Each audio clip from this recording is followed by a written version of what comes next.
పరిష్కారానికి రైతుల సమస్యల పరిష్కారానికి పోరాటం తప్ప వేరే మార్గం లేదు. ఈ ప్రభుత్వాలు మరి ఎట్లున్నాయంటే దున్నపోతు మీద వాన పడితే కూడా ఎట్లయితే దున్నపోతు కదలదో అట్లనే కేంద్ర రాష్ట్ర ప్రభుత్వాలు ఉన్నాయి. ఇద్దరి వల్ల, ఒకళ్ళ వల్ల కాదు, ఇద్దరి వల్ల ఈ సమస్య వచ్చింది మనకు.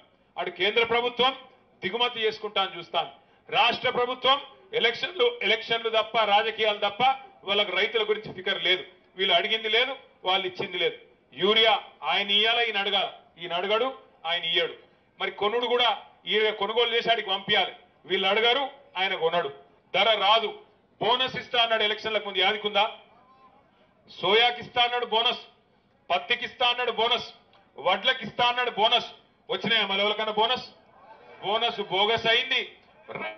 రుణమాఫీ రాదు, రైతు బంధు రాదు, కరెంటు కూడా రాదు. ఆఖరికి కష్టపడి పండిస్తే పంట కొనేటోడు కూడా లేడు.